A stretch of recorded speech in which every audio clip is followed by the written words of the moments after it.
What's freakier, being at the bottom of the ocean or being up in space? Up in space is more surreal.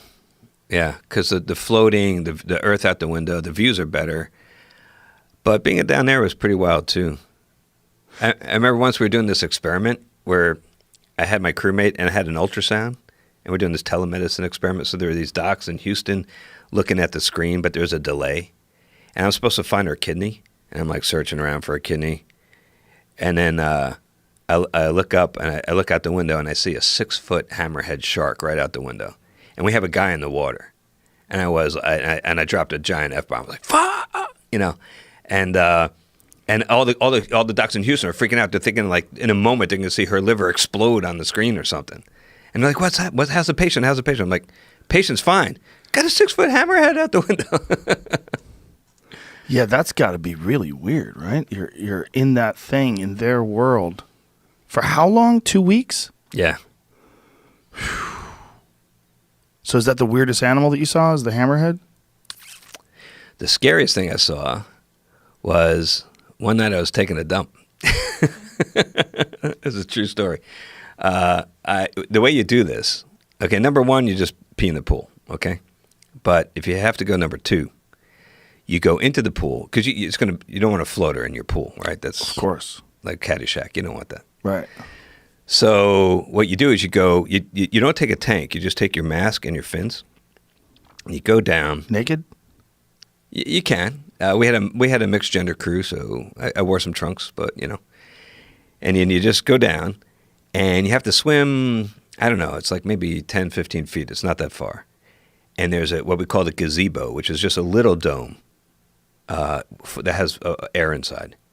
Now you're out in the middle of the Atlantic Ocean, like with no tank, and you're 60 feet down. It's night. You can't see a thing. You're alone in the ocean, but you can see this little gazebo. You swim to that. You pop in, and then you got air. There's some valves. You let in some fresh air, and then you hold on, and you take off your trunks and you just let it rip. But the problem is the fish get accustomed to this. Oh, Jesus. Yeah. So they go there knowing that you're going to poop. As soon as you drop in the water at night, it's like the dinner bell going off. And there's like school. Yeah, because this is feeding time. Whoa. And so you feel them like pecking at the back door? The worst are the angelfish, because that shape, they can get like right up in there. Oh, it's like not cool. Boy. So you take your fin off and you're like whacking them. Oh, Jesus Christ.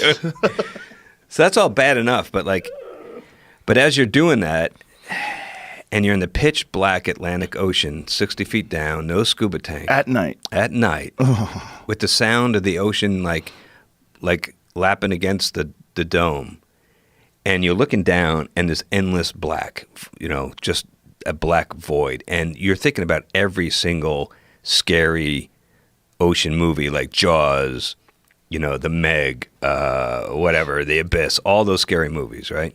And you think about all this things that could be down there. You can't help but going through your head, so it's kind of freaky.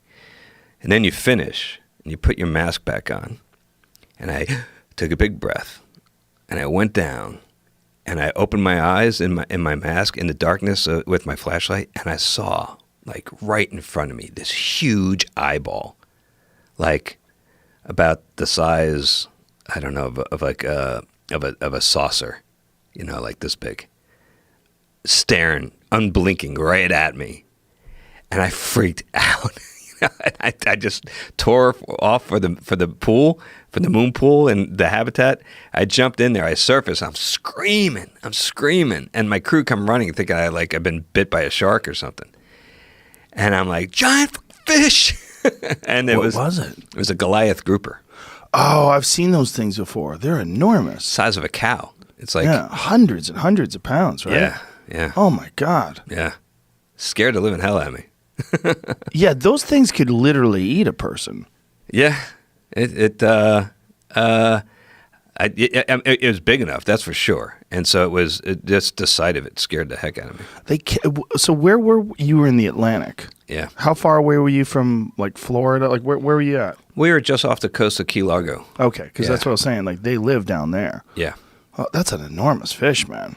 Huge. I've seen videos of people catching them off of boats, and it seems surreal. Look at that. Yeah, there you go. Yeah, there's one. It's like a giant largemouth bass. That's what it's like. Like if you go bass fishing, they're so similar to bass, like in the way they look. Yeah. Now imagine like Jesus Christ, look at that thing. imagine like being eye to eye with that thing in the middle of the dark Atlantic with no scuba tank. They're delicious too, I bet. Like I don't know if they taste as good as regular grouper. I wasn't gonna. So you get a different. Yeah, I wasn't gonna find out. Look at the mouth on that thing. Good Lord.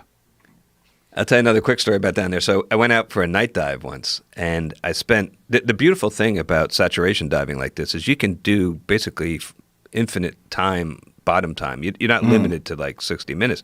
You can stay out there for 6 hours, whatever. So I was not doing this night dive, and I found this beautiful shrimp, and it was just spectacularly gorgeous. It was like translucent. You could see through it. You could see its organs move, like internal organs, like doing their thing. And I stared at it for at least like an hour, just held my light on it and just sat there and stared at it. And it was really beautiful. And I come back inside the habitat, and I'm kind of hungry. And the best space food we got is shrimp cocktail. And I pulled that thing off the shelf, and I'm like, oh, that looks good. Then I'm like, I can't do it. I can't do it, man. You felt bad because you just saw the shrimp? Wow. I ate it the next day. The next day. Yeah. But for that day, though, you really felt bad. I felt bad. Wow. Grouper, you would have felt bad? Like a nice grouper sandwich? You It ever have a scared nice me. grouper So I sandwich think in Florida? I would have been okay with that after. It's because it was. Yeah, I wonder if they've ever eaten people. Because it seems like they could, they swallow giant fish. It seems like if you're not a large person, they might be able to just suck you right in there. See, now, if this happens to me again, I'm going to be even more freaked out. I feel like I've read that grouper have bitten people before. Yeah. Like probably trying them out. Like if they get hungry, if you're that big, you probably have to eat so much. Yeah, just nonstop, buffet for those guys. And yeah. So when you're down there and you're doing all the swimming, you're using a rebreather? No, You're using tanks, regular tanks. scuba tanks? And what is the capacity of these tanks? Like how long can you stay down just swimming around for? We have two, and we can isolate them in case one of them springs a leak. But you don't have that much more time than a standard scuba tank. But we have is refill stations all around the floor with high pressure hoses. So we have these quick disconnects on our system that you can plug in and fill it right back up, and then you're good to go for another couple hours. So when you swim to go take a poo, you have to do that? You have to wear the tank, or do you just hold your breath? Just hold your breath. You're not going that far. How far are you going? Like 15 feet or so. In total pitch black. Yeah. There is a light on the gazebo, but that's all. So you see that light out there, and you know if you get